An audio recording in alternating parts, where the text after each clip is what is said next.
And welcome everyone to the only channel where we trade everything and anything. How you doing, Jono? I'm good, mate. I'm good. I don't know if we're trading everything and anything. I like the sound of that. I'd like to know what you are trading. Have you ever traded lean hogs before? What's that? It's like you never tried the lean hogs, Mark. You're into futures, aren't you? Yeah, I am. Yeah. So like, or live cattle, anything like that? No, I don't know. No, fair enough.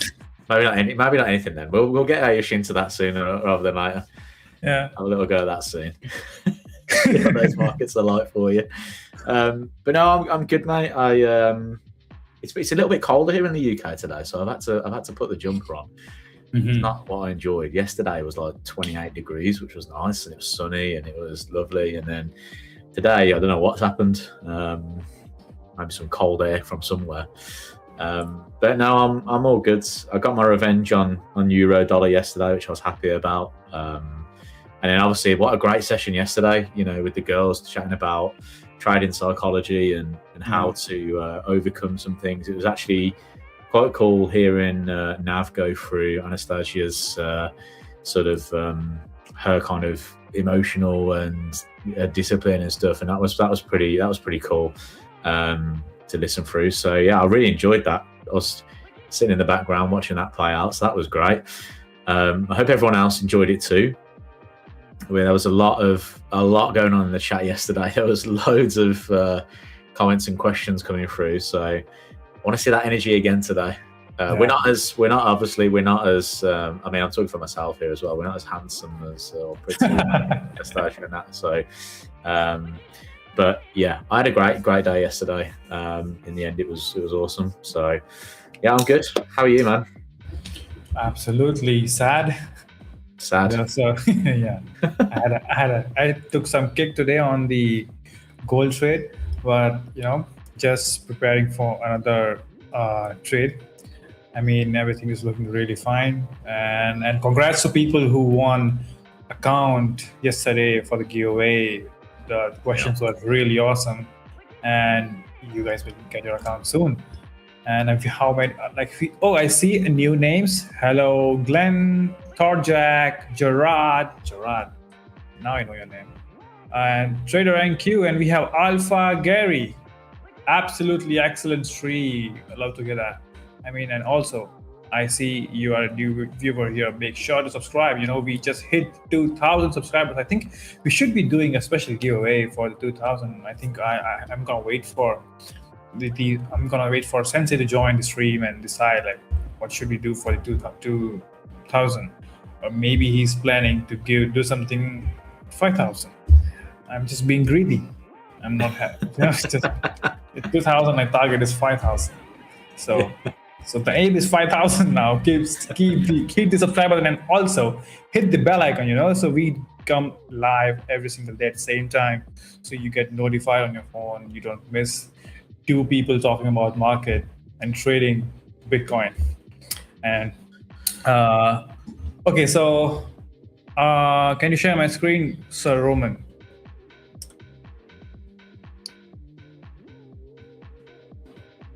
Roman? Okay. Thank you. Yeah. All right. Okay, so on the gold, we had a really good push on the 4-hour. You can't even recognize that where the market was. From last 2 days, we broke above this range, and you guys see this. This trend line resistance break above, and I think we are still not done yet with the bull movement. I'm expecting price to tap near this 4170. Not yet exactly. And also I took a hit on the lower time frame, which I'm gonna explain soon what wrong I did and why I should not have done that. The first trade was really good from this candle. It went good, but the second one I gave it extra back. So it's more of like a break even kind of day for me. and looking for long continuation towards this resistance and then more higher. So, if we invert this, I'm already above the point of control and not giving really damn about this low volume node and closing much higher. And the next target maybe this zone. So for intraday trades, this can be a really good target area. If we retrace back and go higher, it's a 15-minute, as you guys know, I trade on the lower time frame. But Bitcoin is printing something really interesting. Let's go there. I'm third in competition. Whoa. So you're talking about the monthly competition we have at Tradeify crypto. I hope you win. Torjak is actually doing really fire. I'm cheering up for you, and make sure to buy everyone cake. You guys talk about cakes only in the chat, so buy cake for your friends. So Jono, do you think it is looking bullish to you on the higher time frame? For me it is. Yes, we did come into that resistance level we were discussing yesterday. Yeah. So I actually, yesterday's plan, which was to see if price would reject that resistance level and then, come back a little bit, give us a little bit of a move lower, might actually starting to play out a little bit. So this was that resistance level we were eyeing up. Price has come into that. I mean, I love when price kind of comes into an old form high. We usually get some kind of take profits around that area and things like that. So it can cause a little bit of a downward move. So I like this area. And then when we look at the 5-minute time frame, we have started to kind of break down here. I was just kind of marked up this move, and I was looking at maybe like taking a short here, because I do like the idea of price coming back into this point of control, which is what we pointed out yesterday. So the trade yesterday was, if price came up into this resistance change trend, I'd look for a short down to the point of control, like fade that move. So we're actually starting to see that play out a little bit now. So I actually don't mind looking for a potential short here. Stops above the high, looking for a move down into the point of control there. So I don't mind this little move. Market started to go a little bit without me, so I might have to figure out my risk here before I look for that short, and maybe even have to put on sort of like a sell limit order more than anything. So I'm trying to keep an eye on that, because that was the move that I was looking for yesterday. So 5-minute time frame, you sometimes a dabble on the lower time frames, especially for like streams and stuff. I want to be active, so I've been looking at the lower time frames a lot again recently. So this would be more kind of like what I like to look for. We've got a change of the crossover in my moving averages here, the 50 below the 200. I'm looking for that potential sort of breakout move here. Maybe we can get a continuation down to this zone. Risk reward rise, if I was to get short now, I'd only be looking at just over a 1-to-1, so it's not the most favorable reward to risk ratio. Maybe let's say like price confirms what we're looking for, breaks out, and then gives me a little bit of a pullback into the zone. Maybe I can get like a tighter stop loss in there, maybe even have something ridiculously short.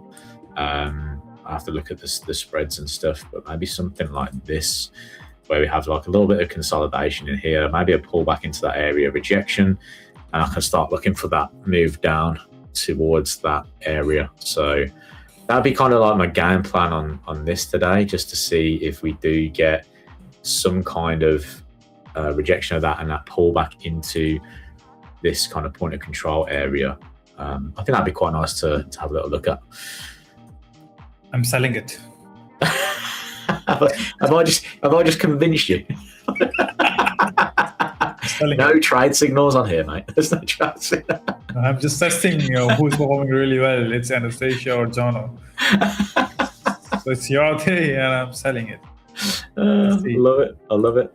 So basically, you're just looking for me to blame on this, aren't you? That's what it is. I mean, this risk is very less, so you're safe today. Oh, okay. Right. I would go heavy, and then I might. Yeah. Okay. Well, Hello, I'm gonna wait a little bit for this breakout. I want to see if I get confirmation of this move out, and then what I like to look for is that like little bit of accumulation going on, break out of it, retest, bush. See if that happens.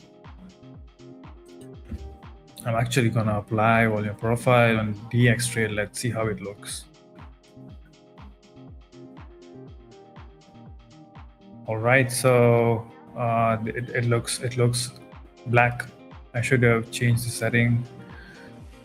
But to me, let's not talk about this. Just directly. If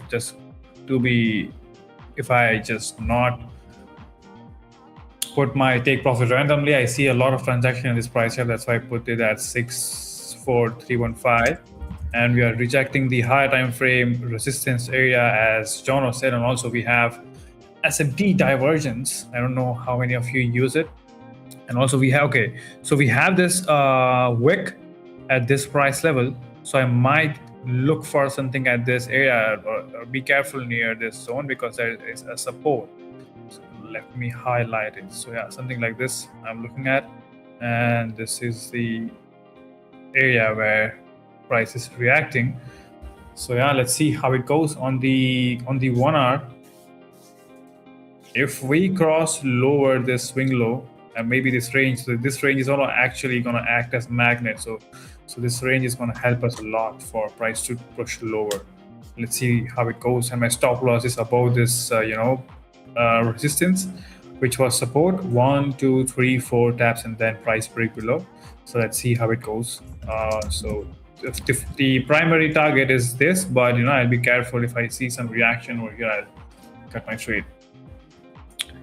So let's see what we have on ETH. ETH is the strongest pair trading. On the 4 hour, it took out the previous swing high, and it's like I would not dare to short this pair because it's so strong and really bad for bears and good for bulls. So if the buyer switches and we go in the long direction, I would place long order on Ethereum than Bitcoin. As you guys know that I always go with the correlation. And oh shit, Doge is. Look at this. The Doge is not doging. It's not doging. It's an anti-Doge. Yeah, I mean, but it looks bearish. So kind of give me confidence that price is actually in the direction of where I wanted it to be, and also very close to the very strong support area in Doge. But as you guys know that it works with the SNR thing. So there is really strong. I need to arrange my tools. Gold is bullish. PAXG, it is bullish. Let's go to PAX. PAXG USD, and on the 4 hour, as you guys know that yesterday price broke above this resistance level, and PAX is targeting this next zone, which is this one. So, and also we took a good retest. The next key level for maybe for shorts or maybe for long to take profit here is this one, and same on the GC and XU chart. Hello Dreamer, what's up? How you all are doing? Luna saying hello Roman.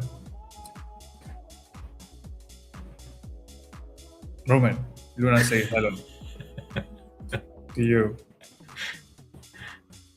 Roman. He's not. Yeah. To be fair, I've got a question for you. You were talking about the correlation between sort of Bitcoin and that. Do you ever use one as like a front runner to the other? So like, if you look at, let's say Bitcoin start taking off, would you then go, I'm going to go trade Ethereum more? So let me go to TradingView, to answer properly, share this tab. Okay, so on Bitcoin, for me, it is more of like a, high and market structure. what basically we use with the supply demand zone, and I also try to align the key levels. But currently, as you can see on the daily, we're pretty much in the same range like we were in the June, right? But Ethereum is much more stronger. You can see this Bitcoin at this price level currently, where ETH is taking support at, But for me, I try to align the key levels that the rule is that it should not be the same one. It can be any support and resistance level. If price is over like hanging around there, chances are high that I'll get some reaction. And many times I have seen that if Ethereum is also in a very important higher time frame key level, Bitcoin also slows down. I know it sounds really weird because Bitcoin is dominating here. If it pumps, every altcoin pumps. If it dumps, everything dumps. But in terms of correlation, I've seen many times for the intraday perspective, I'm not saying on the weekly or the monthly, but on the lower time frame below 4 hour, it works really well. So let's say if Ethereum is tapping a supply zone and there is nothing on Bitcoin, you will see it getting slowed down. I wonder if it's similar as well to like the gold silver ratio. I don't know if you use that, but last year I took about 20 odd trades on silver to the upside because like silver and because this was actually when gold was like really taking off and moving completely nuts. I was using the correlation between the gold silver ratio and silver prices to kind of take and pick my moments on silver. If my watch list wants to load, my watch list doesn't seem to exist right now. So I wondered if it was a very similar thing to that in terms of being able to use, like, let's say Bitcoin versus Ether prices to determine where a low could form. I don't know why my watch list isn't loading on TradingView, but I have to just manually head that. My TradingView has just not working, so I might have to reload that. Close that. I'll show you what I mean by that. But I just wondered if there was like a similar thing that you could do. I've not obviously, checked that out myself personally. So let's see if this works now. Here we go. So you've got the gold silver ratio, which basically just prices gold against silver. And when this hits like a high, you usually see a low in silver prices. So throughout sort of 2000, oh, hello. Press the button. Sorry. I hope you press the button. If I add in USD, and then I'm just going to take off some lines here. Like for instance, you had these highs here on the gold silver ratio where it was in this kind of like trading range. At that point, it was like this was the range. So what you would tend to do is when price was at the top of the range, you'd buy silver prices. When it was at the sort of low of the range, you'd sort of sell your position back. And then we had that huge spike up, and then this area here was like a real topping point for the gold silver ratio, which was this major low that formed. So every time kind of like gold silver ratio came into highs, I was buying the dip. And then obviously when we came here, I bought the dip of this move as well. But I wondered if that was like a similar thing that, I don't know if anybody in the chat can elaborate as well. I don't know whether there would be like, Bitcoin, Ether, and then if one of those is kind of, at a high point, what do we see in price? Maybe something to have a little look at. I mean, the same correlation I used in CFD when I was trading Euro and GU, they work really fine, and the DXY. So three pairs really helped me build the market in CFD space. That I think easiest market was Forex for me on the lower time frame, on the 15-minute.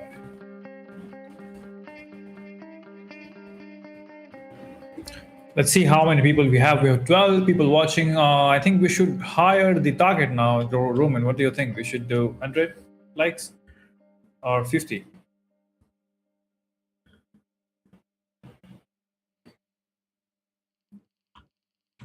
Oh, he's been generous. Let's do 35 likes for the giveaway. And the trade I'm in is actually in the $1 profit, making a lot of money. You're welcome.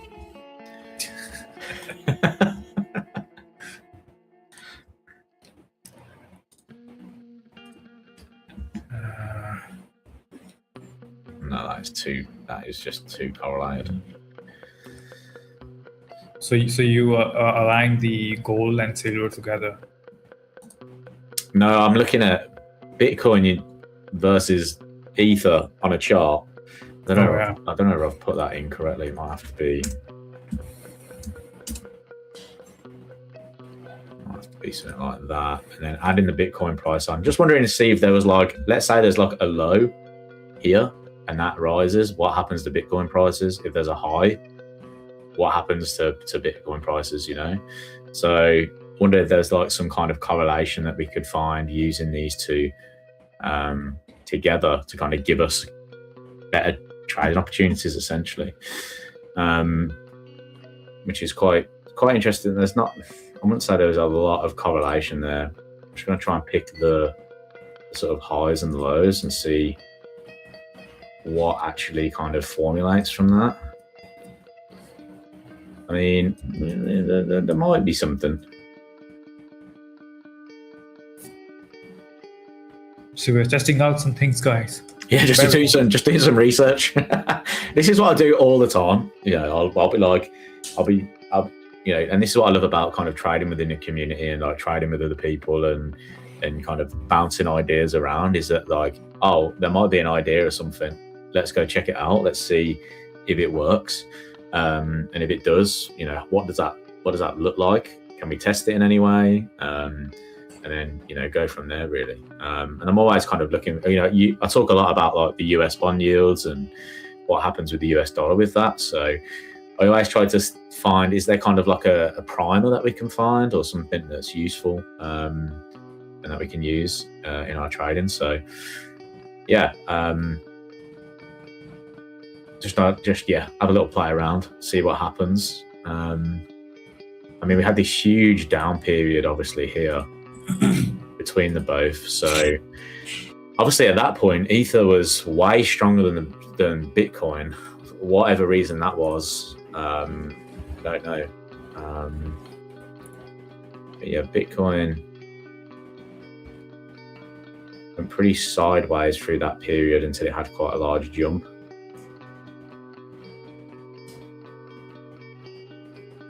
So yeah, maybe there's something to it, maybe not. I'll have to do a little bit more digging on that. Maybe I'll have to do a bit of research just to see what we get from that. But yeah, it's like sometimes I like to use different correlations across the board just to kind of give me some trade ideas. Let me know in the chat, has anybody ever done that as well? I would love to know if anyone has found anything like that that's worked for them in the past. I'd love to know. Because I'm a big correlations guy. I like to trade correlations, and you know, especially like seasonal stuff. I was just trying to look as well, have a little look. Some of the top correlations with Bitcoin, obviously Ethereum, 97% correlation. A company called Market Taxes Holding Inc. has a 93% correlation with Bitcoin prices. Oh, that's Amazon something new. has a 92% correlation as well. And Tyson Foods apparently has a 93 correlation with Bitcoin, which is just absolutely bizarre. So, you know, I like kind of finding those funny little things and saying to yourself, well, you know, why does it have that correlation? Why do those stocks in particular have that correlation?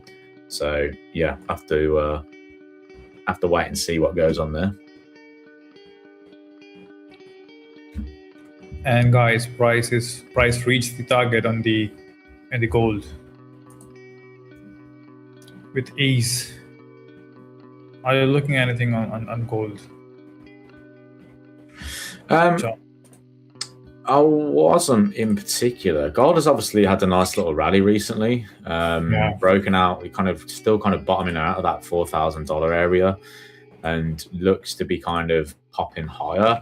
I'm interested to see if this can be sustained. Obviously, the inflation situation in the US has started to cool, but with the recent stuff that's going on in the Middle East, that could be reignited again because of oil prices now heading back towards $100 a barrel. So will that upside be able to continue as long as those oil prices continue to climb? I don't know.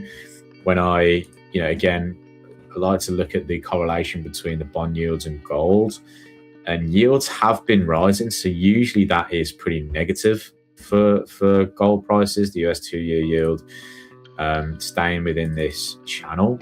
So a bit of weird price action going on right now. Seeing gold rally, seeing the yields rally, you don't typically get that very often. So I am a little bit more cautious on the long side at the minute.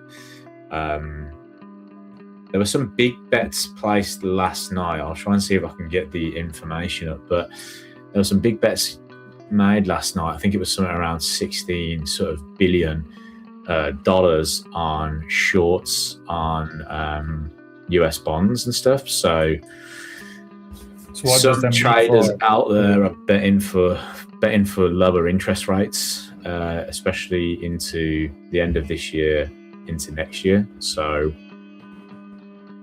why that is, maybe they're expecting this to come off and oil prices to move lower again, and the market price out those Fed interest rate hikes, perhaps. And that can obviously be pretty bullish for gold.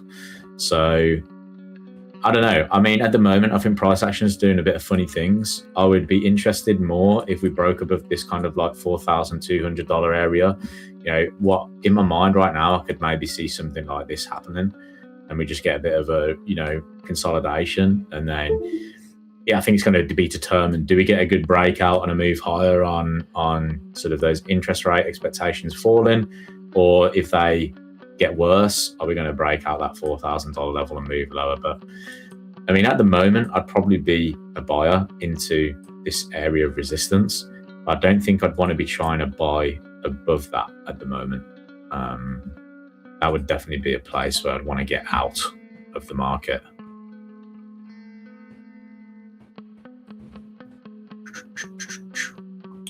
And we have, Bhavesh, I'm waiting till 48900 level. In which pair? 48,900 Bitcoin? you waiting for the level on Bitcoin, or you mean in something in gold, or maybe 4890? You maybe. I mean, we're a bit closer to that on gold, I think, than. For the gold, it's really doing good on the. That's still quite far away. That's like. Yeah. So the reaction from this, edge of the high volume node, it's a lot of buys coming in. Yeah, I was talking about this trade, Jono, before the meeting, that this trade went really good over here, and I tried to take another sell at this price level, and you can see this wick. Yeah, it kicked me out and then went lower. So this was really heartbreaking. So this was first, and over here I gave a lot, like of I would say I made around 350 per account, and I gave 500 in this area. So yeah, it would have been a really good day, but anyway, we'll come back tomorrow. So what time frame is that trading on? I can't see that. What is that? It's 1 minute, sometimes 2 minutes. Okay. So you've got quite tight stops on that.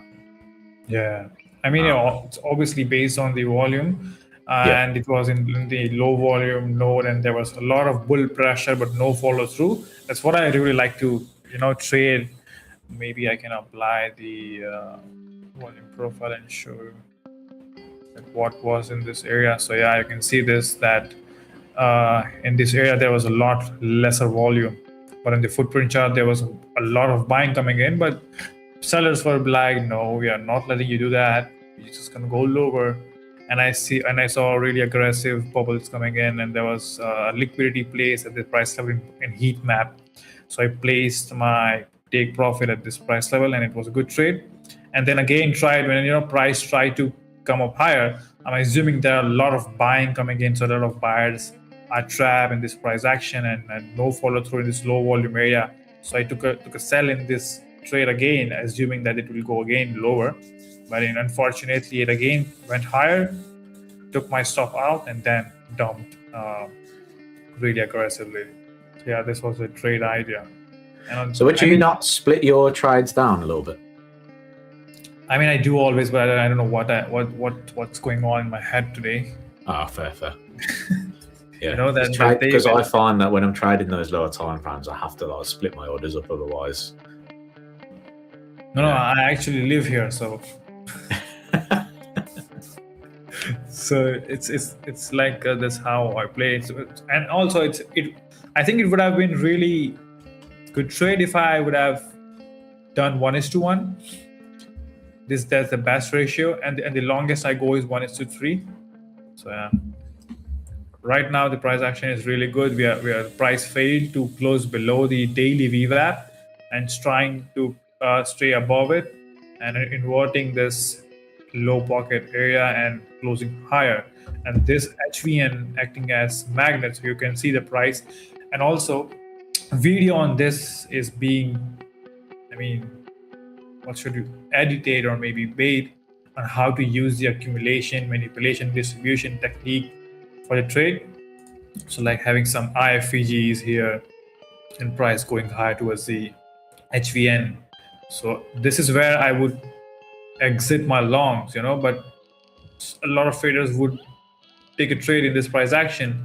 I don't know how, but there are people who trade the point of control as an entry area. For me, it is an exit area because they really act good for magnet for trades.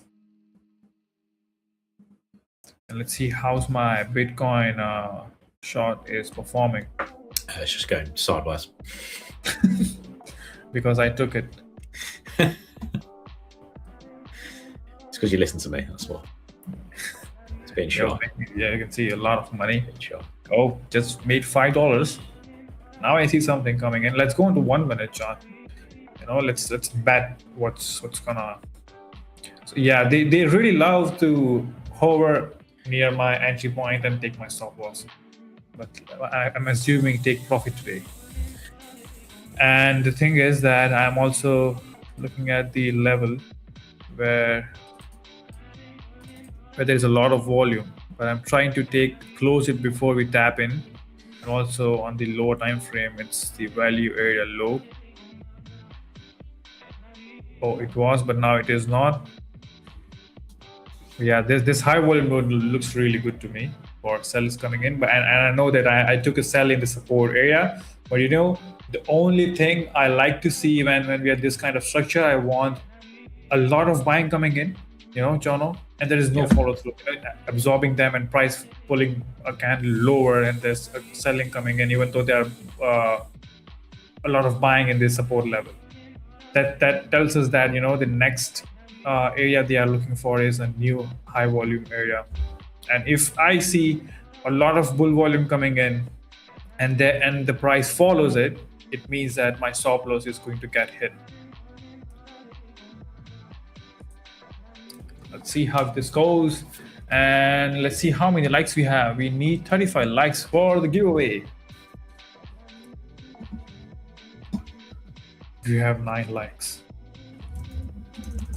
I need more. Yesterday, I got so greedy after watching yesterday's stream. At 9 feels like we're just starting the stream, or maybe I should dress like a female.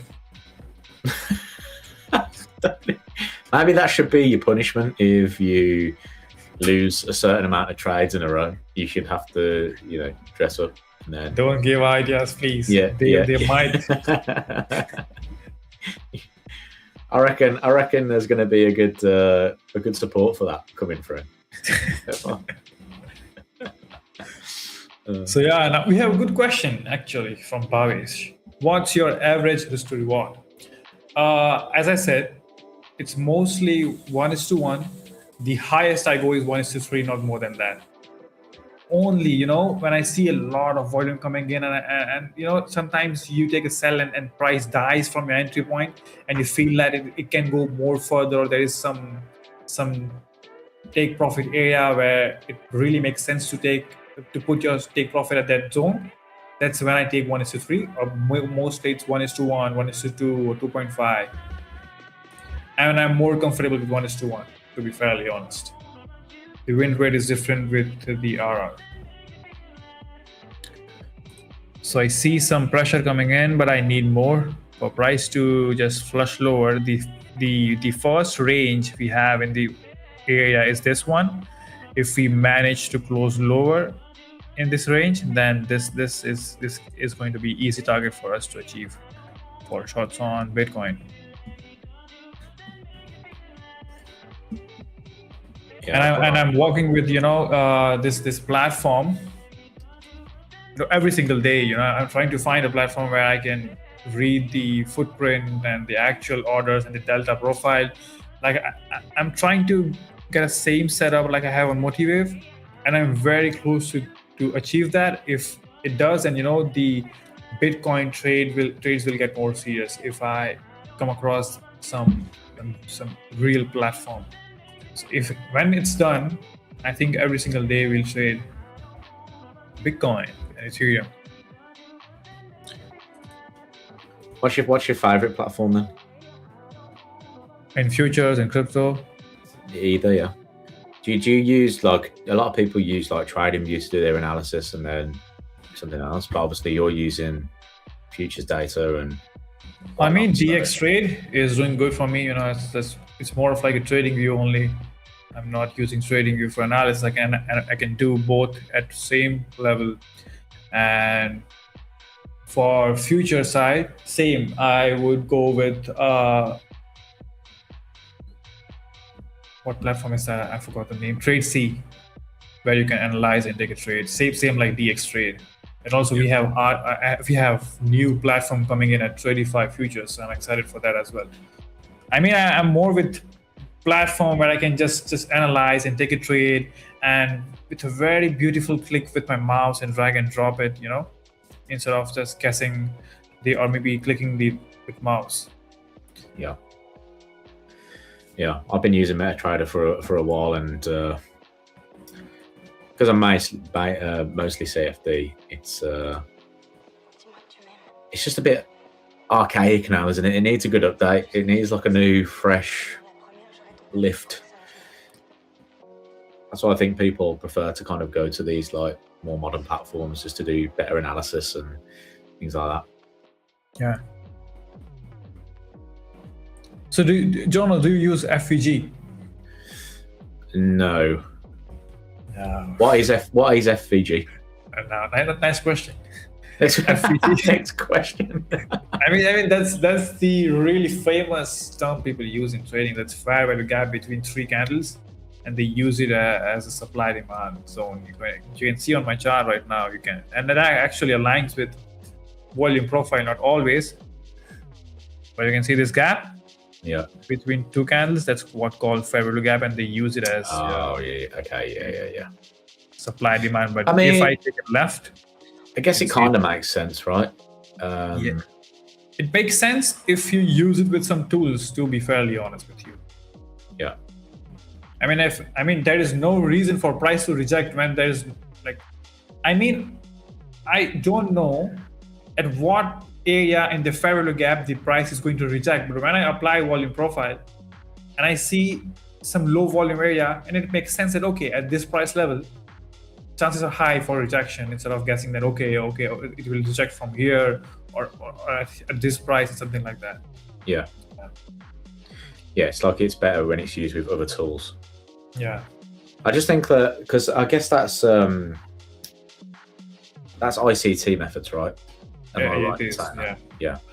Well, one of my favorite traders, I don't know if anybody else has a favorite trader, but one of my favorite traders is Larry Williams. You've heard of Larry Williams. He's a big futures trader. He's won the Robbins Cup loads of times. I think he still holds the record for the largest win in a Robins Cup, I think. And you know, he is just like a legend in my eyes. And then I just find it funny that whenever ICT tries to take these things, he just loses all the time. Whether it's like an emotional thing for him at that point, where it's like because he's got something on the line, he just can't hold it together. Obviously, I'm a big believer that most strategies work. It's just finding the right, you know, conditions for that strategy to work. And if you've got a good risk management, then you know it could work. I mean, I've been testing an initial balance strategy for a little bit, you know, and I've been finding that the breakouts of the initial balance aren't that great, but the reversions back to it are pretty good. That's like a 72% win rate or something. So you know, but then the conditions have to be right for that. You have to wait for the right things to happen before you get involved with it and stuff. But yeah, I'm a big Larry Williams guy, and when ICT came around, obviously he took the world by storm, didn't he, and took the internet by storm, I think. But I've never really watched anything on it, to be honest. I mean, you know, it's like I think I've seen a lot of videos in the beginning when I was like really confused about the market structure and thing. I learned it for a few months and my brain got rot and I was like, what the hell I'm watching? You know, it's like 2 hours of videos and only 5 minutes of content, and then the rest is just yapping about the situation. So then I realized that, you know, it's just so the people who follow him have better content than him. That's what I have seen on the internet. Like a lot they're quite it's almost like a cult following, don't you think? Yeah. People are very they protect this person. Yeah. So what you can do is go on Twitter, write something shit about ICT, and your comments will be full with a lot of things. Really? Yeah, it will be 50-50, but it will be entertaining, you know. Should I do it? I'll go on Twitter and I'll just, what should I say about them? Should I say it's just, it doesn't work? Yeah. The thing is, I generally, I'm a very open-minded person. So like, if somebody could like show what it is and how it works and like proof that it works, then I'm like, you know what, you do you go and do it. I'm very, very open-minded to that. You know, there's been studies throughout all of markets of like, you know, trading at particular times. Does he talk about times of days and stuff, I assume? Yeah, I mean, it's like, you know, I can share my screen and, you know, I can show that how an ICT fan is going to make sure that they should pretend that they know something and like share this tab instead. And you know what I'll do is I'll go somewhere on the left and try to market something like this and pretend that, you know, there was something which gave me an idea to go long in this price action. So for me, it's more of like, instead of arguing that why, it's like there are people who actually want to learn that why this wick formed at this price level. So what they would do is apply a fib level, like something like this, and be like, oh, look at the rejection at the mean point of the candle. That's a long confirmation. And if it works, they will share tons of photos or maybe things on the internet. But you know, for me, it does not really make sense. I mean, I'm not going to mark every single candle and with a fib level and try to understand that, okay, oh, it will give me entry from here or there, because at the end of the day, it's more of like the pressure and the auction we have in the market. That's what really matters. Like rest is fine. Just a drama which people do on the internet that attracts the hate. Or else it works well, you know. There are a lot of people using ICD concept and they are doing really well with the IFG and stuff. Yeah, I mean, fair play. I just think it's just, I guess it's kind of like matching your narrative up to show people what you're doing, but that's not the reality of this game. The reality is you're going to get burned a few times before you really kind of understand the game. I remember do you remember your first ever live trade that you took? Sorry? Do you remember your first big loss? I'm going to say this actually. Do you remember your first big loss in trading? Oh, come on, you're hitting the point now. Yeah. So sorry for putting you in your feels today. So it's in CFD with the firm, which is no more right now, and I was only $500 close to the payout for $3,000 worth of payout, and I just had to make 500 more to get it, and I blew the account. And that money could have been bought me a new PC or something like that at that time in 2022. And yeah, that was really after that I think I took a break for a week. And people take for a month, I know, but greedy me took only 1 week break. He's addicted. Yeah. I came back, and then started trading again. So whenever my prop account is very close to the payout, I never mess with it. I just look for more. I mean, trading the same way, but sizing it properly, using proper risk management, and getting that payout rolling in. Because I'm from a country where is not allowed to open a live account. Like I'm not allowed to trade the US markets, and I can't have an account on the Tradeify and Ninja. So yeah, prop are the only option for me. Okay, fair enough. Yeah, I remember my first real big loss was soybeans. I went long on soybeans. Soybeans. And I've never traded soybeans ever again. So what do you feel when you eat them? I don't think about it, to be honest. I just I enjoy what they create, but I do not bother with trading the futures price of it. And the thing was, I was so certain that. So it was my first trade. I just opened my trading account, and I was like, I'm so sure that this is going to be good. And that's what hurt the most. I think I was so married to the idea that this was going to be a successful trade that I just stuck with it. So I can't even remember if I could even bring it up now. Let me go to our futures watch list. But yeah, soybeans. I can't even tell you the last time I looked at this chart. Would it be under softs or would it be under grains? Probably under grains, right? Sugar. Oh, here we go. Yeah, look. Oh my God, soybeans. It's been a while, mate. It's been a while. But there was this kind of report. So I use the commitment trader reports a lot and stuff, and there was an extreme positioning on that. Commitment trader reports fantastic, but they absolutely suck at timing.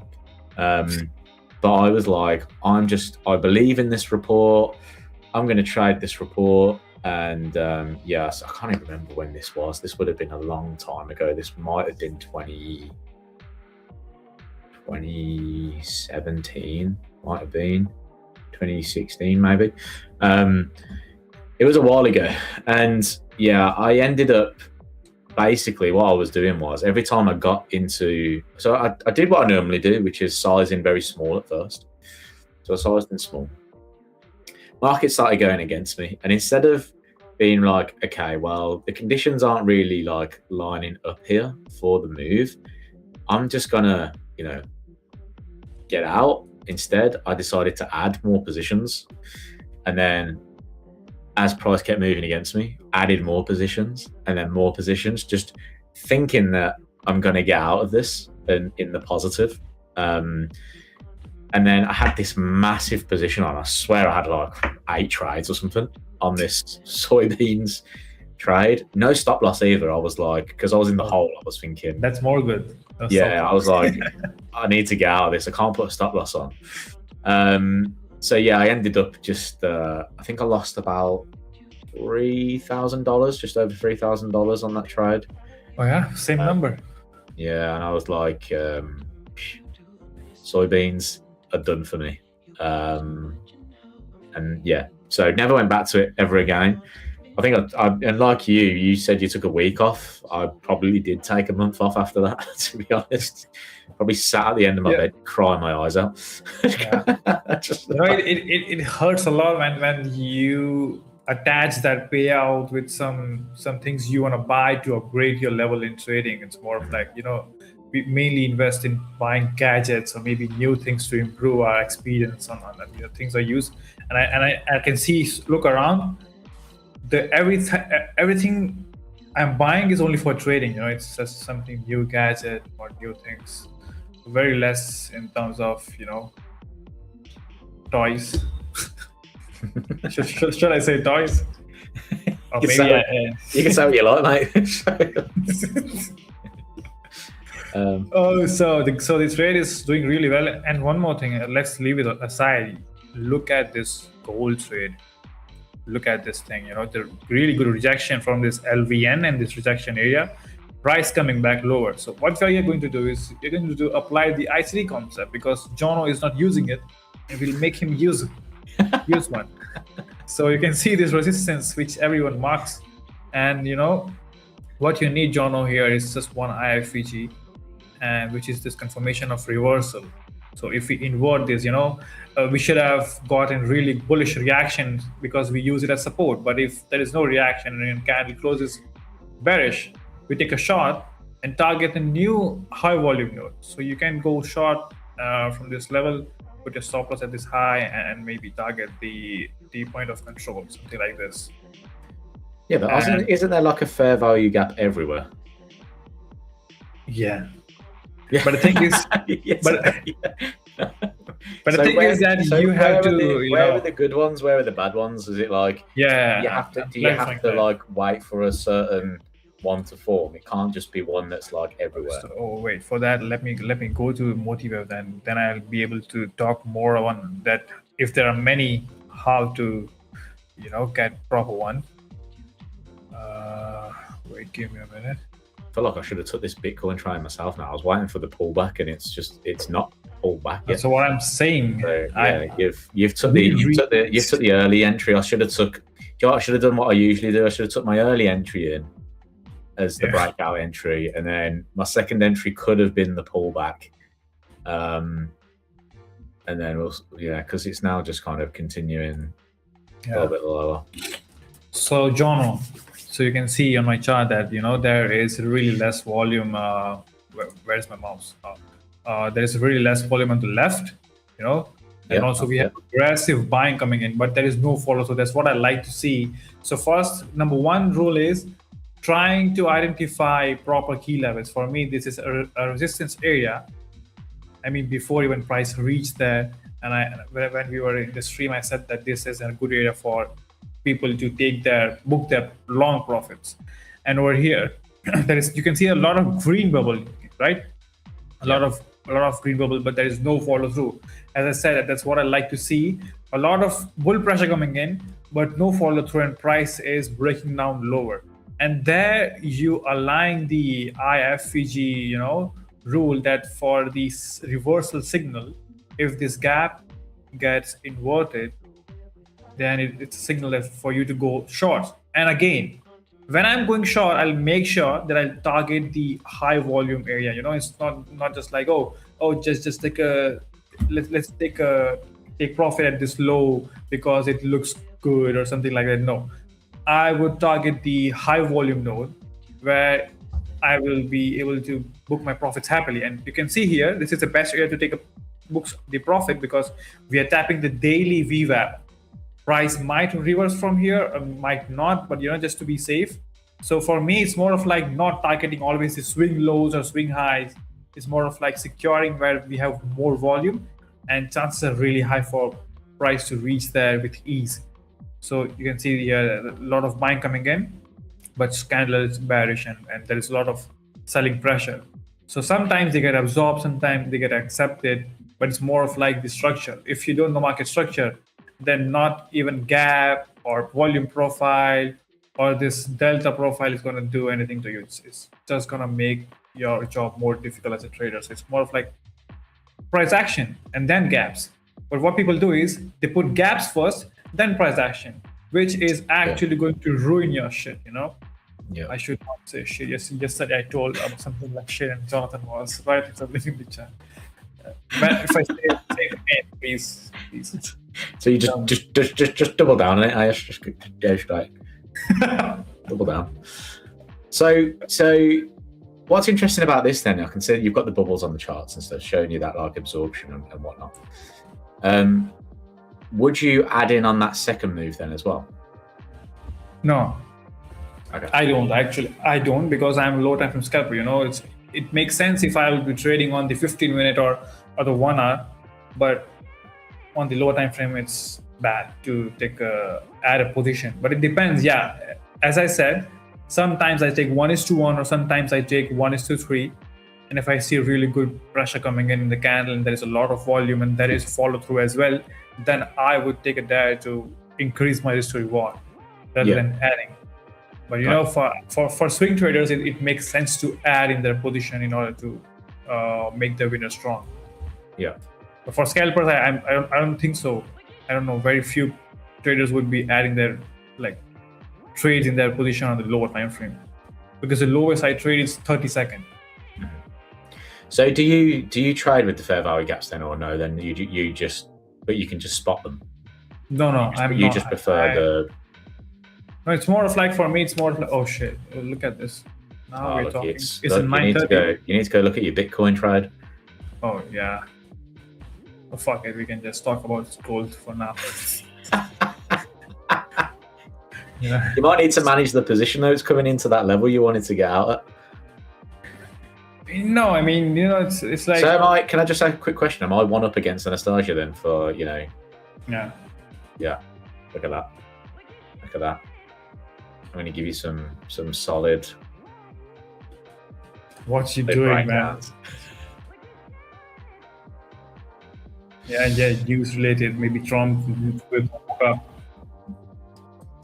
Let's have a little look. And the Bitcoin short is doing great. Now we are not going to talk about gold. Forget it. So Sweet. at 1:57, we've got US President Trump post, from this point forward, anytime Iran shoots at a ship in the Strait of Hormuz, whether it may be by a missile, rocket, drone, or any other device or weapon, the United States will bomb and destroy one bridge or power plant. Yeah. So Trump's on the blower. He's in bed. He's got Twitter open or Truth Social open, and we're probably going to hear some things coming out now. So China. Fantastic. That is a great impression. Oh, I know what we're going to dress you up as next. I'm going to get you a wig off Amazon. But yeah, so that was obviously the thing, the little kicker then that started to drive prices a little bit lower here. So that was the 1357 candle. So that's kind of around this sort of area, isn't it? So lots more volatility to come. Interesting. How's gold was still dropping low because of that? I don't know why I've gone onto dollar CAD market. I wish that same price action would have happened on Bitcoin. It would have been really great. It had a little bit of a drop, didn't it? Yeah. I mean, it's so volatile, isn't it? I mean, you could be in a trade that you think is absolutely awesome and like it's met every part of your plan and everything like that, yet one person can just come in and absolutely ruin your day. That's Trump. That is Trump, yeah. I mean, do you remember from last week at 10 a.m. we had spikes continuously for 2 days, and people were like, "We are not going to trade at 10 a.m." Trump waking up late, and it's doing something at 10 a.m. Yeah. But I don't know. I switched on gold, and I'm trading more mainly London when he sleeps, so it's peaceful. I like to take a loss on my analysis than his tweets. Yeah. I mean, yeah. Look at the London session today. I mean, it was a bit bearish, but a bit sideways. But at least there's not a lot of volatility going on at that point. No. The prices goes down like Trump bombs. What kind of bomb? Trump bombs? I wanted to see how the stock pre-market is just kind of, we've seen a big drop there. Starting to recover that a little bit. I mean, there is an element of, does he do what he says? There is that saying, which is Trump always chickens out. So, there is a part of this where, like, is he just saying this to be aggressive in turn so that they don't do anything else to try and get them to the table? But we'll have to wait and see. And the the wrong thing I did here is I forgot to drag and drop the volume profile. But we had point of control and the low volume pocket, and it makes sense for price to die lower. And you can see the rejection from this low volume area. This is the current, or maybe you can say session volume profile, but we have the daily where there is no volume in here, but there is a lot of selling coming in. That's exactly when I say that in low volume areas, a participant is trying to trade in market, but there is no follow through.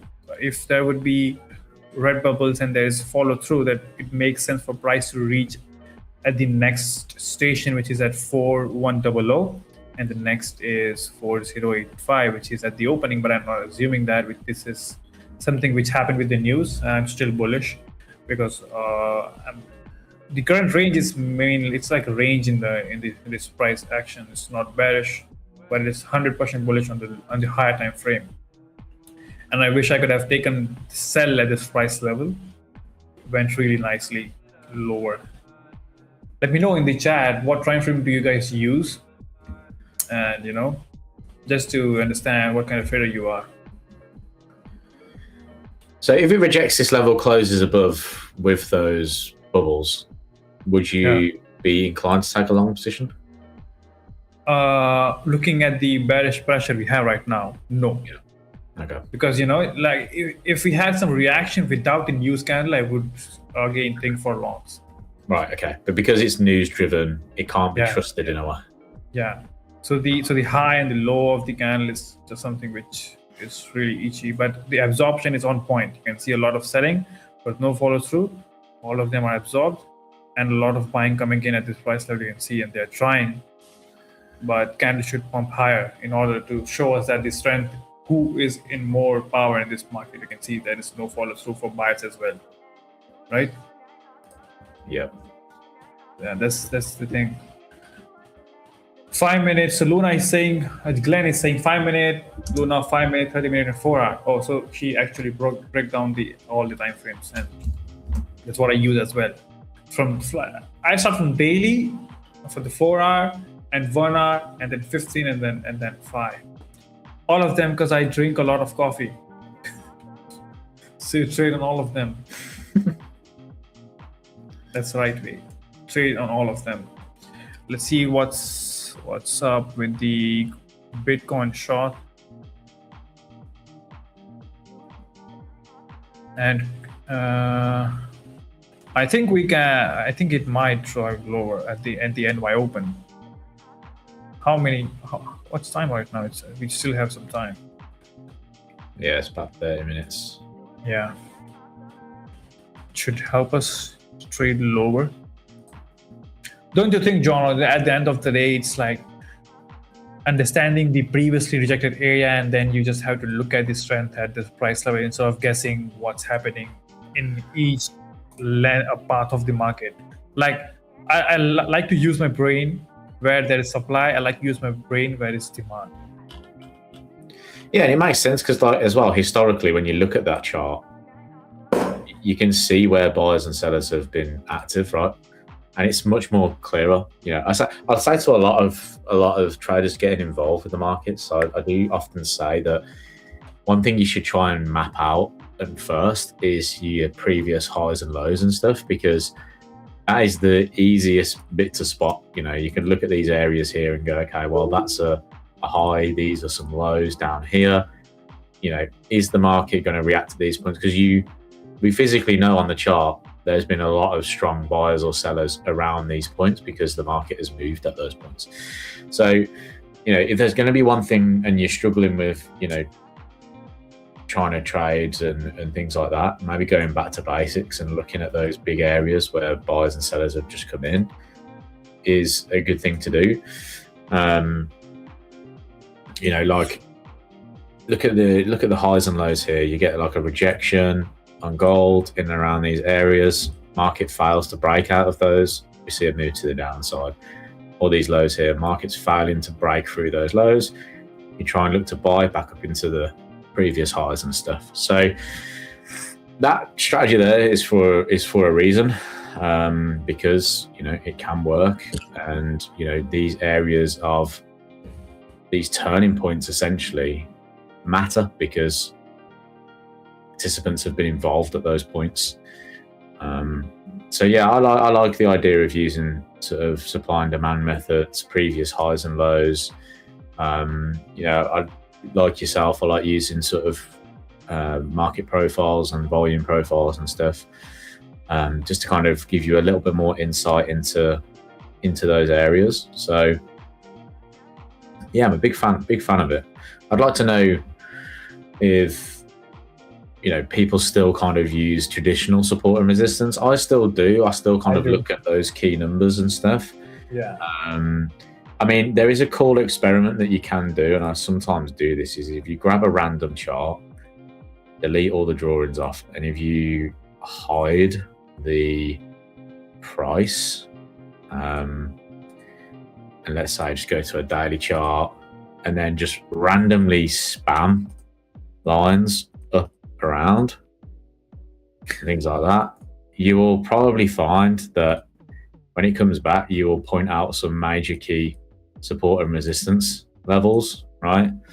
I mean, look, call the top there, you've got a nice resistance through here, a bit of support and resistance through there. This one maybe not so much, but these ones down here. So, it just shows you how random the market can be as well. So you need to, obviously, when you're using this type of analysis, looking at where price action has been and where it's reacted from can be a little bit more important than just looking at support and resistance levels. But I like to look at kind of like quarter numbers, half numbers, 3/4 numbers, whole numbers, just because back in the day, back in the pits, they're not going to start shouting out numbers that are, one spot, 135, 121, whatever. They're going to be shouting out across the room of different, 131 and a half, 131 and a quarter, 131 3/4. So those psychological numbers still matter. But yeah, I mean, the reason why I use kind of like market profile, volume profile is because it just refines that level down a bit further. I like to try and refine things just a little bit closer. Mm-hmm. So Robert is saying I don't use support and resistance, and I'm really excited to know what do you use then? I mean, support and resistance is more of like market structure, understanding the previous reaction and trying to maybe look for same reaction at the current price action. If it taps again, if there is no reaction, and there is absorption. If there is, and that area is gonna work. It's not like you always see some resistance and you're trying to sell it. If you see some support, you're trying to buy it, but just waiting for price to do something at that key level, understanding that it's gonna work or not. Like not every IFVG is going to give you a trade, but same for like not every low volume node is going to give you a trade. Same goes for supply demand. And I just said low volume node, and there we had 3 viewers, and there's one more low volume node. Can I get one more low volume node? Is that the technique? I like it. I don't know. I saw some numbers coming in. Just wild to me. 25 likes. The volatility index is still below 20. That blows my mind. With a statement like that from Trump, we see so much like escalation going on, yet very little reaction in the volatility index. Yeah, the last time when he kind of started the war, this was the volatility index. We saw it, moving way higher. But now it's just doing nothing. It's just flat. So either participants aren't getting involved as much here, or what? It's just that is quite an interesting thing to see.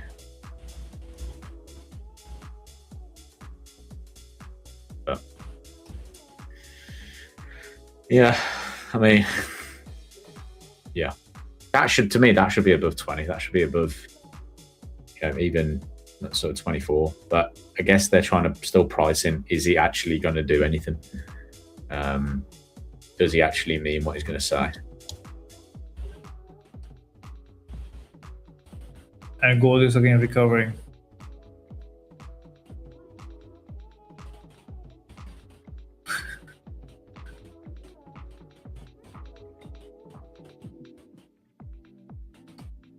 See what's up with the Bitcoin. Is it coming up as well?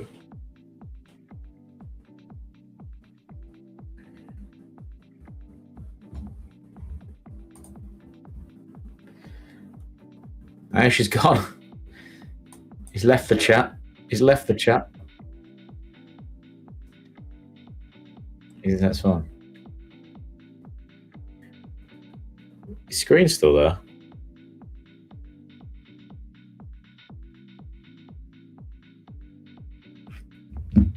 Everyone in the chat, bring back Ayush. Maybe if we start chanting his name, he'll come back. And he will return. Hopefully he's okay though. I know he was talking about there was a lot of flooding by him and stuff, so I'm hoping that is sound and everything's okay. He's just sending a message. Let's see. Hopefully he's okay. So yeah, guys, we were looking at a little bit of this Bitcoin move as well to the downside. Looks like it's still playing out. I would like to have got involved in this move. I probably should have took the break out of this in here. Stops above the highs, and then I could have tried to target this 2-to-1 area. And then maybe should have added in if we did get the pullback to the point of control. Oh, he's back. He's here. Are you okay? I got worried for a second. I was like, oh my God, where's he gone?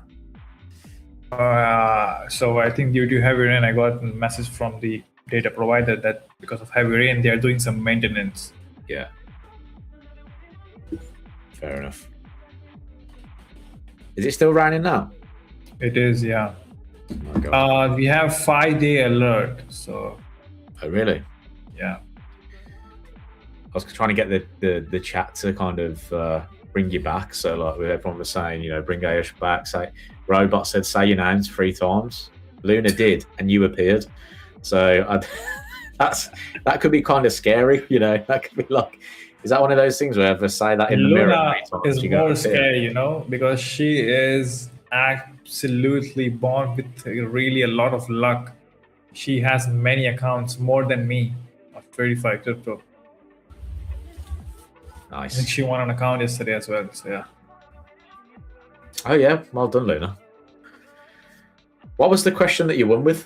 I want to know what the question was. I don't think I was paying attention to the questions.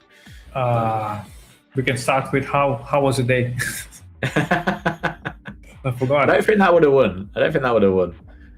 Not sure that one. But yeah, glad you're okay, mate. Bitcoin's still moving a little bit lower. I was just talking through how I wish I would have actually taken this. But that's one of those things. Sometimes on a trade, you just miss out a little bit. And you've got to take your medicine with that, which is fine. We do have some big data coming up as well at some point. I think it is today or tomorrow. What have we got? How to manage self-sabotage tendencies in trading. Oh, is that what it was? Asking me? Or is that the question? That's the question that Luna won with. So what's self-sabotage? Let's understand that first. Or can So you? self-sabotage, I guess, is a bit like what I did with my soybean trade, right? I just Yeah. kind of like kept adding to the position, knowing that that's probably not the best idea. But you keep kind of like doing it it's almost like you do it on purpose without, it was like subconsciously not doing it. I guess what it was I think Nav was talking about the fact that you subconsciously do that because you don't feel like you're good enough to do it, or you think that you're able to do it but you can't. I think that's what it was anyway. So that's quite interesting. I've never actually sat down with a trading psychologist. Maybe if I did, I would have not had to go through so much pain. I've been a little bit better. Might have been a bit better for me. I mean, yeah, did your Bitcoin trade survive? Oh, it's dead. No, it's fine. See how well it performs, but I think this candle formed because of this, from what Trump said, or maybe it was there already. Just coming into this little bit of support, I think, here, that 65-54 area. You know, I've got like a point of control at 65.42, so I'm hoping it just flushes down into that. Maybe if we, you know, you one of those people that, you know, blow on it, just and it'll start going lower. I wish that worked every time. Yeah. Everyone wishes that whenever they click the button. Yeah. But no, that was nice. I wonder if ETH was doing the same then. I'm gonna bring it on. ETH is stronger one. Maybe. No, absolutely sure. On the higher time frame, it's 30-minute. Look at the bearish flag forming. Oh, look at the chart. It looks like it's like from future. Really cool color head there. You like that one? Yeah, the green. Yeah. Do you prefer that over my current charts? Yeah. That's rude. That is. What's wrong? I like my charts. You're just out here abusing them. That's what you do. The green really had a vibe of trading. You know, it's like, can you bring that again? Yeah, you know what? We can ask. Do you know what? Just for you, I'm going to bring in some green. Should I have my bearish candle as bright green? Oh no! You don't have to change the setting. You already had something. It came for a few seconds. There you go. Yeah, that's when you apply a new chart in MetaTrader, isn't it? You get this kind of weird bar chart, line chart thing going on. So that's what I like it. You like it? I mean, I don't even know how I would be able to trade with that, to be honest. That is just so distracting. It's open high, low close candle. They look really good. Yeah, the grid puts me off though. Is this a new concept? Yeah, it is Jono. The concept is Jono concept. JC.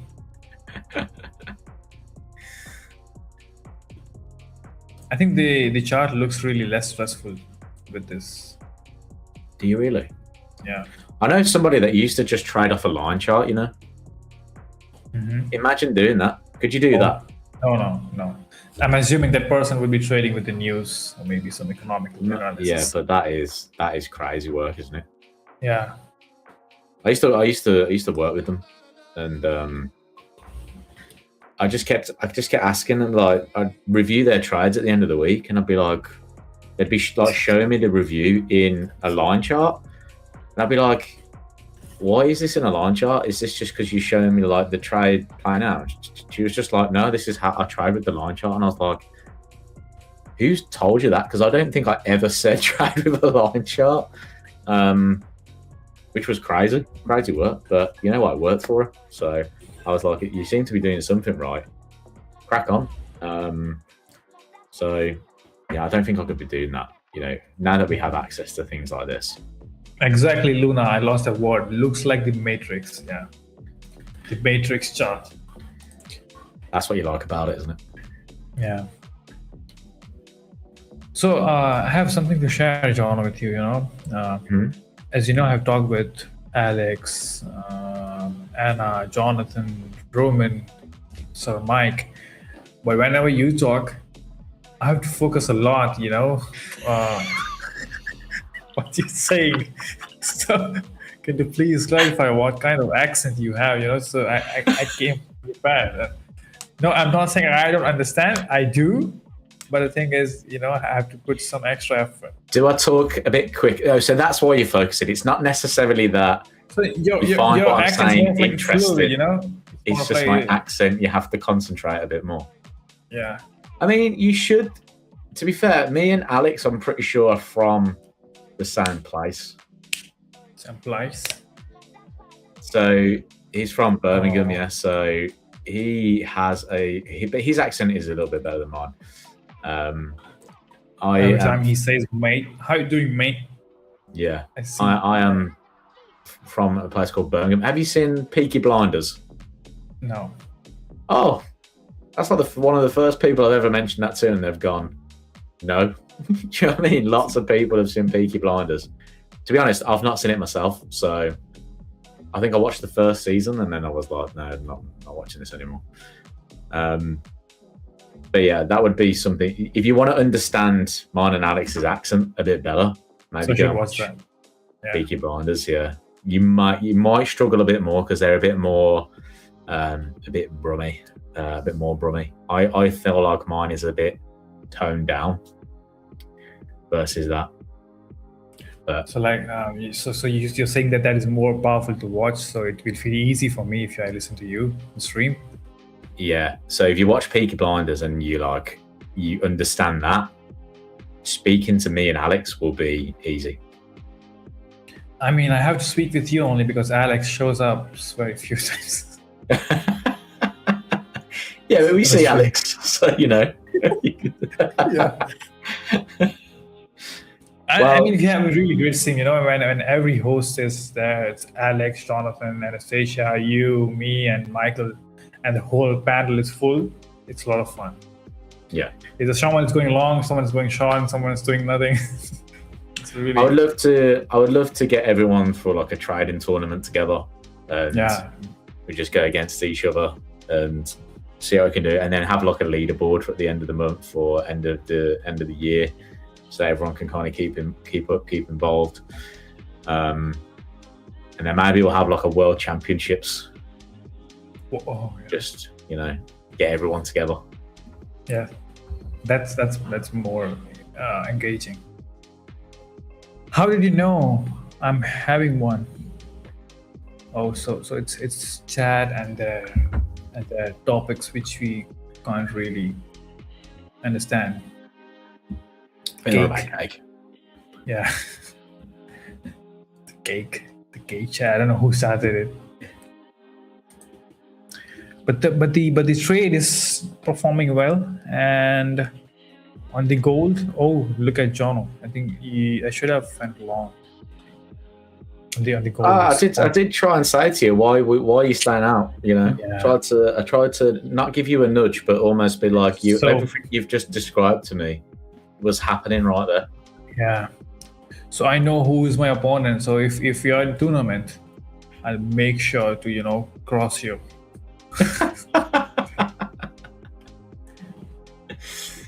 You'll whip my butt, mate. I'll be waiting too long and then never get in. Look at this. I should have took that. I was there just thinking I'd get the pull back into the point of control for this little area so that I could try and get short, and then spilled me over. That's why I like to break my trades down into 3. That's a perfect example why I do it. So you can take the breakout, you can take the retest, and then you can try and take any kind of add-ins that you can. We've got market open in 6 minutes. Yeah, so we need some push. We need a little extra give. Where's your overall target on this Bitcoin then? Because it looks like you're targeting a bigger area than me now. I mean, lower than that area. Are you looking at this 65K? I mean, yeah, just over below that area, where we have the point of control. Yeah. I'm assuming I might book it there if I see some good volume coming in. Yeah. But the idea is to watch what price does at the key level. So we have a question that, do I use naked POCs? I do not. It's more of like on low time frame. For me, it's much more easy. Like okay, I'm not using any volume profile right there, but for me it's more of like understanding where the next range is formed. So instead of forming like looking for any point of control, naked point of control, I'm more focused on what's the nearest magnet I have on my chart. If I have a lot of naked point of control on my chart, it's gonna make my job really tough to understand where should I focus more. So it's more of like the nearest point of control or the high volume node I have is what POC or the HVN I have for my trades. So it's never all the the every time frame point of control. It's gonna make your job tough if you use volume profile as a tool. Glenn is saying I'm long on Amazon for the open. Amazon. That's interesting. Let's see what we have. What should I write? Amazon? Yeah, Amazon.com. So he's long already. This has a 97% correlation with Bitcoin. Amazon, yeah. Can you believe that? No. When we looked earlier, when we go to Bitcoin, then we went add Amazon, new price scale. Look at that for correlations. Someone just said ETH is not dumping. Why ETH is not dumping? Because it is stronger pair, brother. That's why ETH is not dumping. I said it before, ETH is good for longs, not for short, but Bitcoin is good for shorts.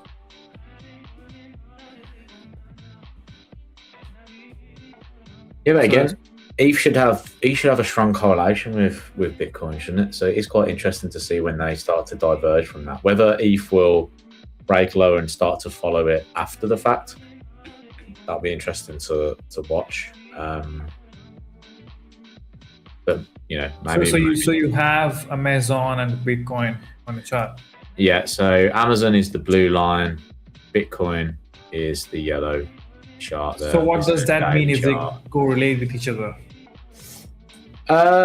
It just means that maybe one moves and the other can kind of stick with it. I mean, when I look at a correlation like that, I probably take a little less notice of it because it's just like one of those things. I mean, we also pointed out the fact that it was there were other correlations as well. I think, what did we look at? We looked at Tyson Foods. Like, I have no idea what Tyson Foods is, I ain't gonna lie. If we add that on the chart as well, that has a 93% correlation with Bitcoin prices at the moment. I mean, look at that. That's so wild, isn't it? Like why? Why do those two correlated at the moment? Good with correlation, but there is Jono doing this 3-4 path. Oh, he's adding one more. Okay. Market Taxes Holdings Incorporated also has a 93%. So let me guess. The orange one is Bitcoin? No. So the blue one is Bitcoin. No, the yellow one's Bitcoin. The yellow one Bitcoin. The blue one is Amazon. Blue one is Amazon. The green one is the thing you said. What? The green one is Tyson Foods. Okay, Tyson Foods. That's also correlated. And then the orange one is Market Taxes Holdings Incorporated. Oh shit! Thanks for joining, guys. And that's a lot for. We are now looking at wild correlations. I think I'm a bit of a market nerd, right? So I think that's quite fun to see that these different kind of correlations going on. Whether you can make a trading decision off the back of that is completely different. Like, Sometimes I have done in the past. So there was a real strong correlation before with like dollar yen and dollar Swiss, and actually dollar yen would kind of front run dollar Swiss a little bit. So I ended up whenever dollar yen moved, I was trading dollar Swiss at the same time.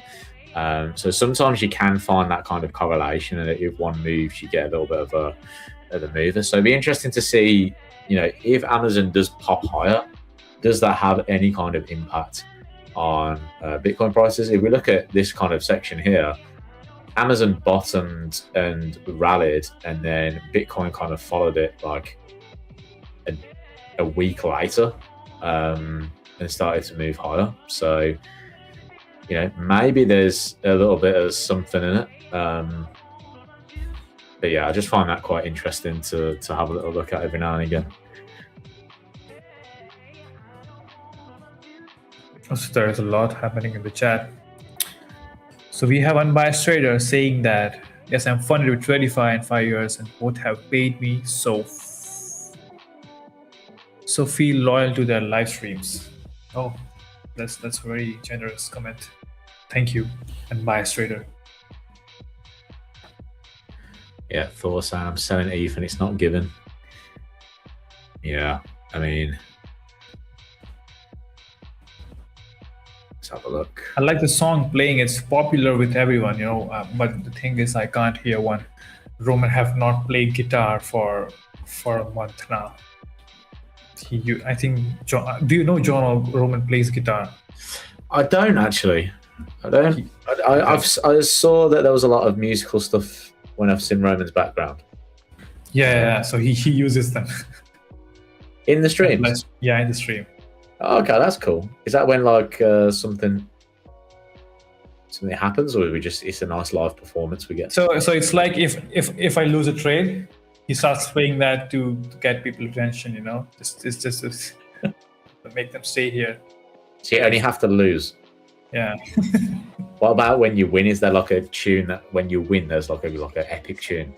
When I win, he plays again, so he makes sure that to make me feel humble. He plays it to give me a sign that just don't overtrade it. You will lose it again. Yeah, that's nice. Yeah. Kicking it is, but it's not kicking my Bitcoin trade. Everything is kicking then my trade. Yeah, it'd be interesting to see how stocks have opened, the stock market has opened, considering we've got. Yeah.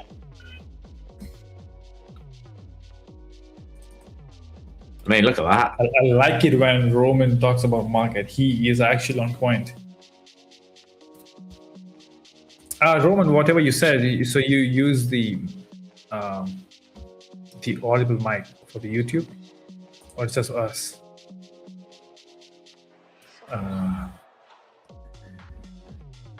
Is that MA21, Jonathan?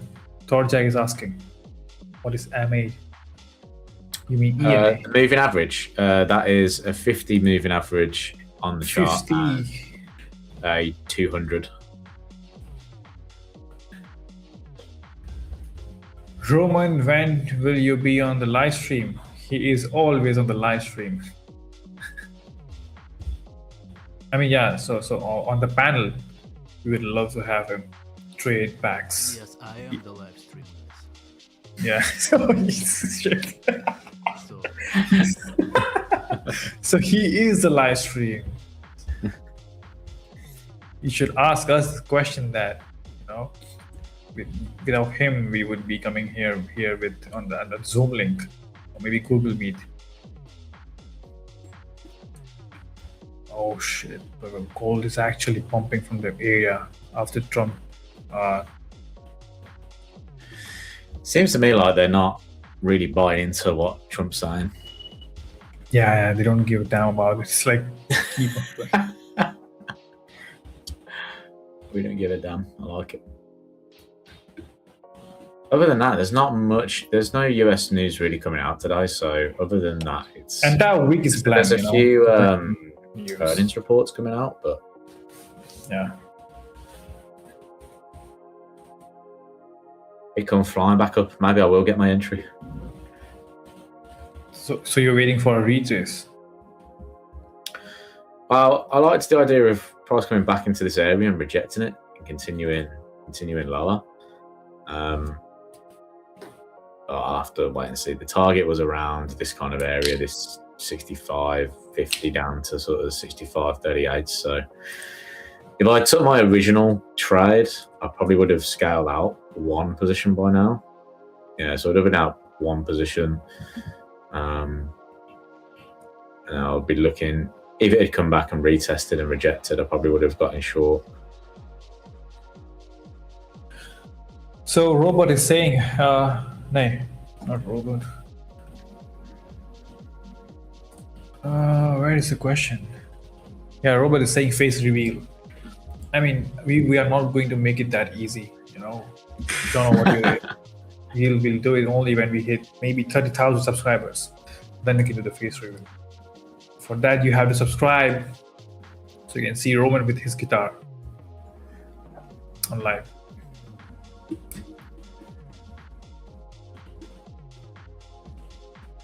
And do we have the like target for today? Deal 30k subscribers. Yes. 28 likes, few more, and then we do a duck race. We did another duck race. Sorry? We're doing another duck race. Yeah, we are. If we hit 35 likes, then only. I like it.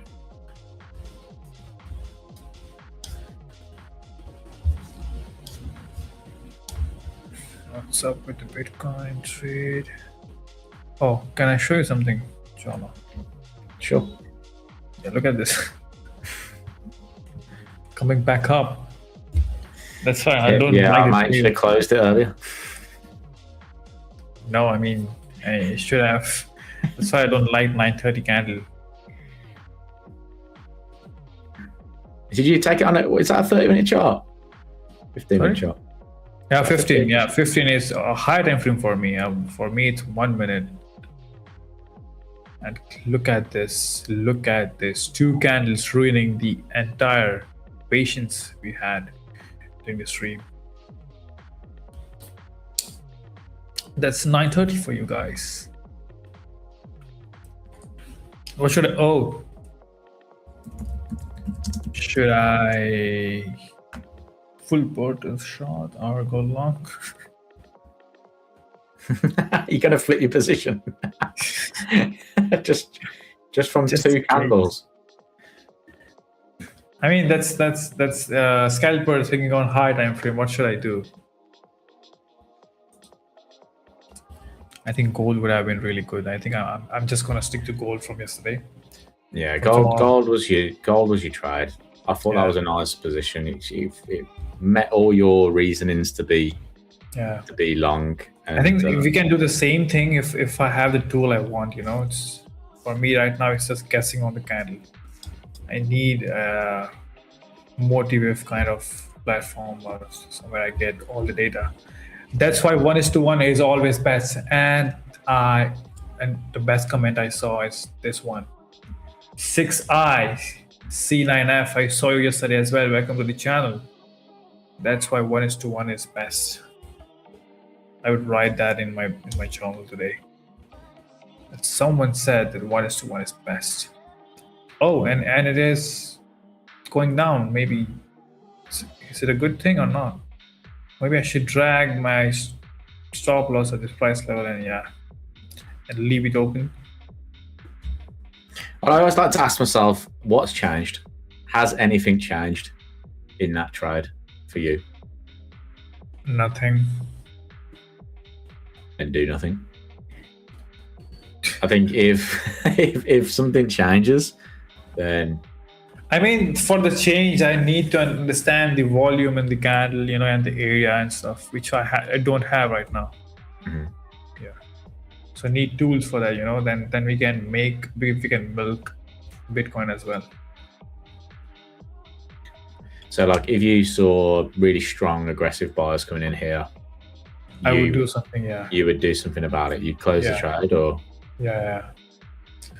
because assuming that, let's say that this bull candle is coming, but there is a lot of sell pressure which I can read here, that's why price is not going higher, or maybe I see a lot of bulls coming in, but there is no follow through for the upside, which can make me hold this trade, even though if it's stabbing my entry point again.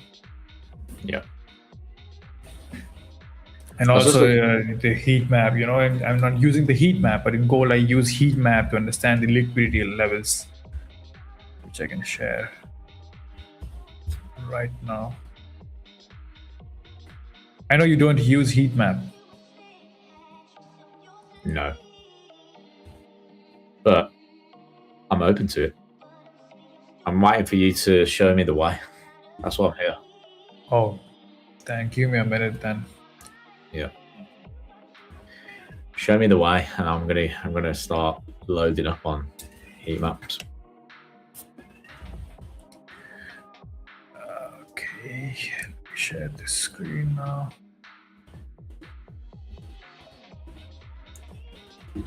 All right. So let's load the data, and then we can see what's happening on the gold. Yeah, I can see Nasdaq is starting to push up higher a little bit, which is probably why we're seeing that little bit of.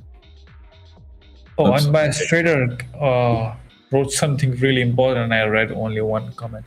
It's annoying as I'm on holiday for next 7 weeks, and this Monday and Tuesday would have been plus 6 hour, and today minus 1 hour. So net plus 5 hour. How do I deal with the challenge to my mindset, Jono? It's hard. That's a hard one to answer, but I would just be like, there's another trade coming. You stuck to your plan at the end of the day. You shouldn't really, beat yourself up about that. There's plenty of trades that you've missed. There's plenty of more trades that you're going to miss. So yeah, I wouldn't beat yourself up about that. It's hard enough to trade in the first place. But I mean, you could, move to an EA, and if you're worried about missing big trades, then you could, when you're away, switch to an EA or something. Or you can have some kind of semi-automated system that alerts you when there's a trade, so that you try and miss less. But that's just an unfortunate thing to happen. You weren't there to take the shot, so you missed the shot. I don't think you can blame yourself for that. You've got to enjoy life too, and have a holiday, relax. I think it's probably best to not look at what would have happened, because you can really get yourself in a bit of a mess. If you're doing it for like data purposes and you're trying to understand if your strategy is still good and how it would have performed, then yeah, fantastic. At least it proves that your method is working and that you would have had 6R, you would have had a good day. So at least that proves that to you, right? Good answer. Don't know what your thoughts on that, Ayush are. I mean, same thing. It's for me. It's also where it was really challenging in the CFD space about the risk to reward and the wins and the thing. But for me, it went more normal and more like focus on the process when I started targeting less. It also makes my job really hard as a trader, because when you're targeting less RR, the win rate increases, but the thing is that you should have enough patience to hold yourself for a month, or try to understand that you're not going to win big like other people, but the chances of you winning a trade with less reward is higher. So yeah, I mean, I'm on my heat map. So you can see that as we saw on the Motivio as well, there was a lot of sellers at the price level where there's low volume node, and you can see on the heat map accumulation, and then price fell lower.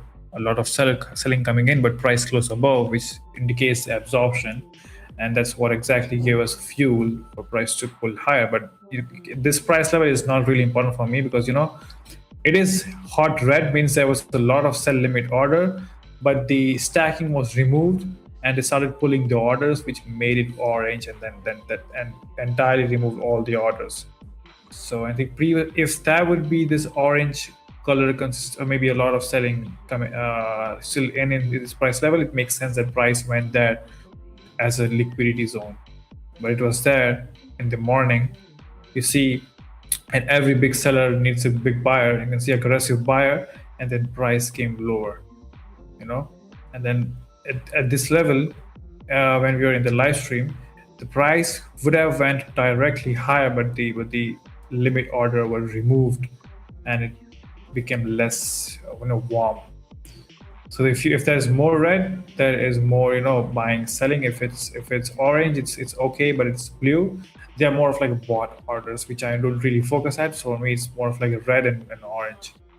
And if you look at the previous example, if you just scroll out again a little bit, yeah, that one back there where you see all the red, and then you see that large sort of green bubble there, yeah, just below the previous one, there. Yeah. So what's the question? That was like bright red when you zoomed in. So that would be a better trade. Yeah, I mean, if I see there is a lot of sell limit and aggressive buyer, and there's no new high forming, and plus there is low volume node at this price level, it makes sense for me to sell at this price level. It's not only like understanding the liquidity, but if it aligns with the key level I have in Motivate, and also some similar idea on heat map, that makes sense for me to take a trade at the price level. You can see that the orders were still there when the price hit it near, but there is no aggressively coming in at the area. Instead, price went lower, or everyone was strapped. And if I go lower, if I show you this trade yesterday, I think during the PM session, and this liquidity area was acting as magnet for price to go higher. But this area where I saw low volume node, a lot of selling with no follow through, but price aggressively went towards liquidity area. Same thing here as well. So this and also this area, you see it's a very small time frame. There's only from 45 minutes to 7. What happened in between, it's what you see in the chart. Aggressive buyer, and this liquidity area works as take profit for me if I'm trading on the 1 minute chart on gold. So I'm not saying that it helps me with everything, but it's just helps me with the orders and the aggressiveness and the passive player limit order plays in the market, just to understand where price can drive towards, instead of just guessing with the volume profile. So I always try to align with the volume profile, not without it. So like without the tool I use, this thing is useless. I must say that. I know it's very famous, but if you don't know market structure, if you don't know where the demand and where the supply, and it's not gonna make sense to you. It's just a bubble and a really weird chart to understand. Currently, that's an important thing you said. Like, these are just tools at the end of the day. Yeah, I mean, even if they're really famous, even if a lot of people are using it, and you see people saying that, okay, this tool helped me make money, but the thing is, they use many things in behind to make it work. It's not just one, maybe 2 or 3. And currently, I'm learning JEX and the option gamma and as well stuff to understand the call resistance and put support levels for gold. Now that is not something which you should learn, but it's more of like just for me to understand to make my understanding of key levels accurate. If I see some call resistance on my motive and there is no low volume node, I would not take it. At the end of the day, I somehow have to use the market structure and the reaction. Nothing really matters. No, that makes a ton of sense. Yes. Ton of sense. I mean, the Bitcoin trade might not survive. I'm looking at the correlation between Nasdaq and Bitcoin at the moment. You can see it's still a strong correlation between these two. Nasdaq did pop a little bit higher on the open, but hopefully it stalls a little bit. Hopefully it starts to come back down. Maybe come retest this kind of pre-open area, and if that does, then Bitcoin might come back down to that swing low there. But yeah, this might be. I'll have to wait and see for this one. I mean, for me, in terms of like the technicals here, nothing's really technically changed, but your stop loss is in a good place because your stop is above these highs. So if it does run out and we do get a move higher, then that's where your stop's meant to be. That's what it's there for. Don't know whether I would have got an entry. Let's have a look. So yeah, came all the way back up into that point of control area and rejected, which is where I wanted to look to get short. Is this going to be one of those things where I say that and then it goes again? Let me have a wait. I'll see on the minute time frame if that drops. If it does, closes below the 50, I might take a short. Very, very short term one.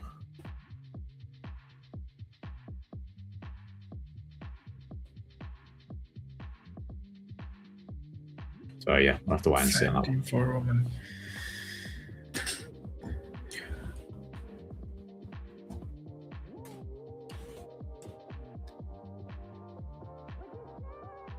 I love the silence. I'm just looking. Sorry, I'm just looking for. I'm looking for any kind of news at the moment. I don't think we've had any news since after that announcement by Trump, to be honest. Any kind, you mean Trump or some event? Because there is nothing in the calendar. There is no USD news this week.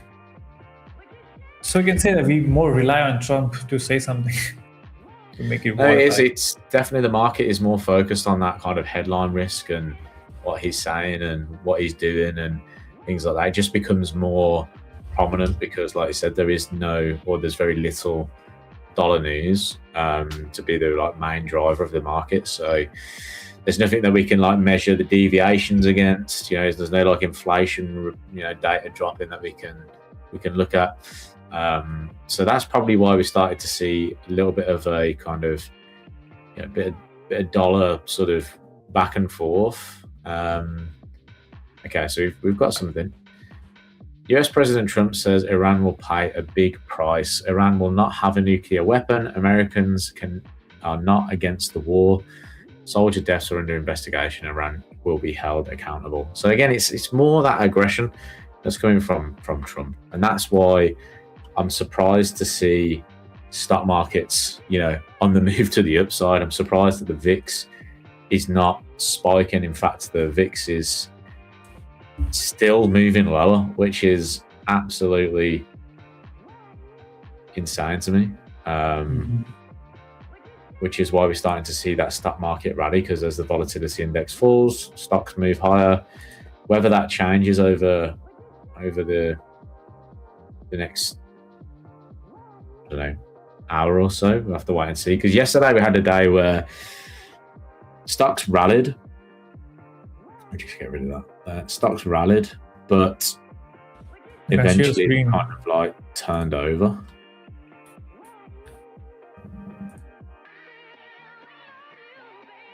So we had that kind of day where the market... Switch more to the screen.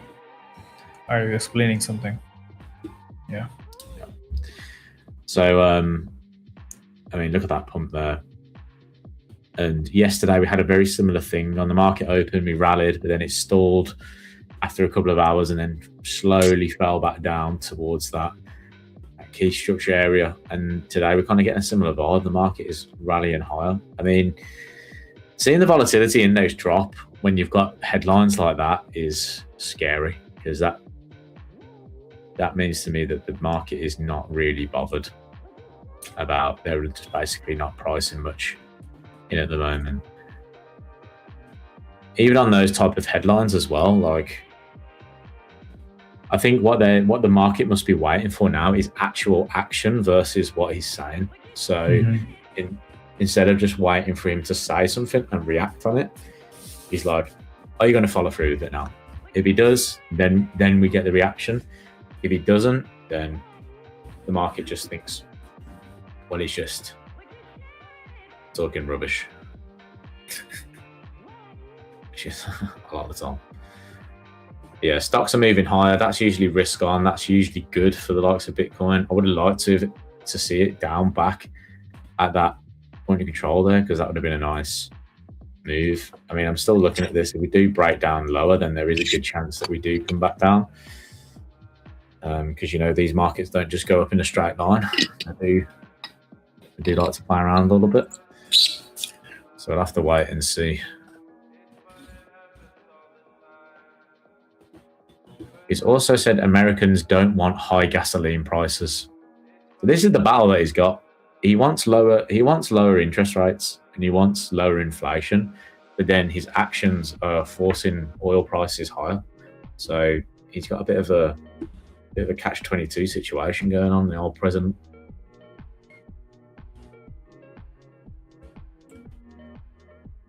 Ayush waiting for the duck race. Let's see if they hit the like target. That's why they're saying it.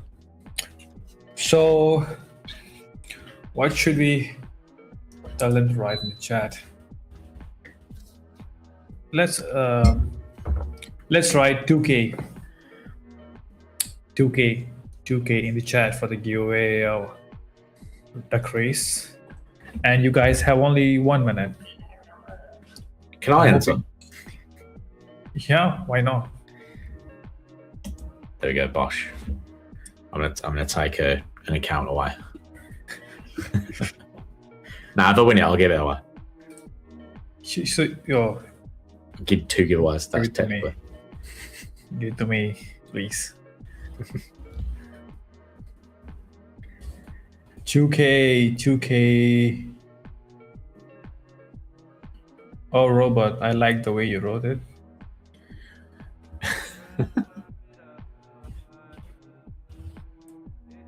Shift and 4.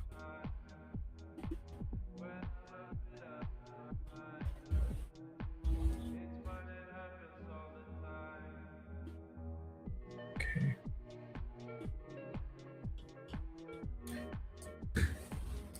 I see a lot of new names today as well. Make sure to subscribe because the next target is 30K for Roman face reveal. 4.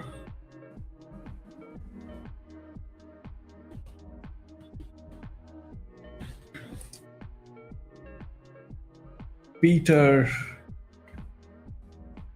welcome back. You write nothing when you're on a stream, but you write always for the giveaway. I'm just saying it. I know your name. Okay, few more minutes. Not few more minutes, but 1 minute, and then we do the duck race. I'm setting up the thing. So this isn't a 24-hour duck race, or it is? No. No. it's just This 1 minute. This is a quick duck race. Yeah. So these ducks are going to move at speed. Yes. And Jonathan is also going to do a real life duck race soon. I don't know when, but I'm really excited. I'm excited to see that. I'd like to know how that is managed. And, who's going to be at the end with the net to catch them all? I don't know how he's going to name the ducks. No. We have a lot of 2K coming in.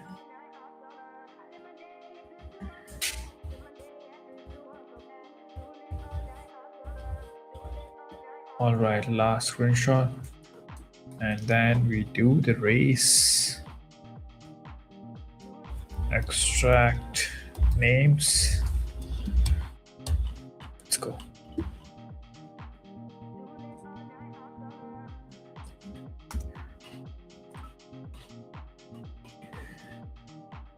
Lamborghini WH8 2K. Edit list.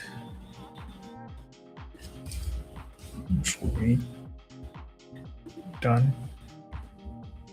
And I'm sharing.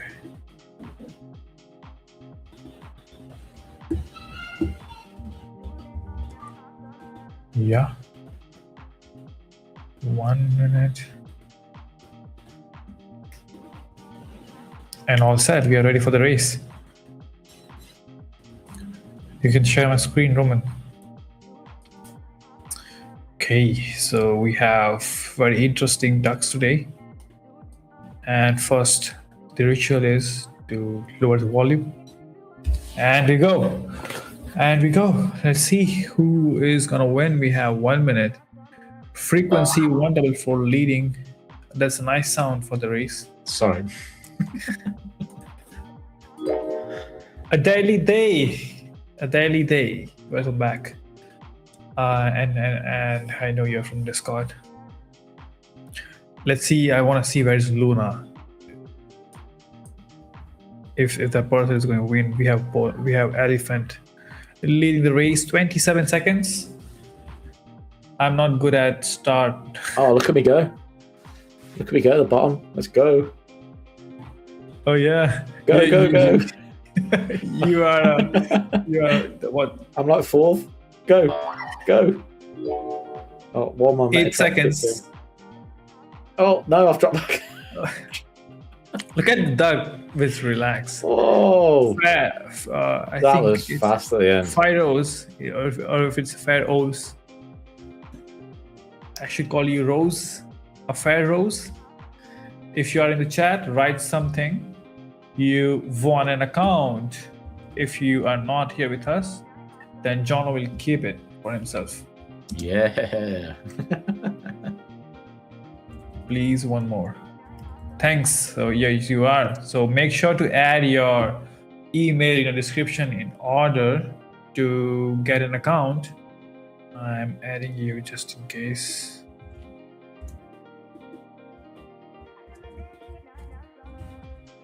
All right, so it's already there. Thank you so much. You won a 5K two-step account with Tradeify crypto, and I think the stream has come to an end on that note.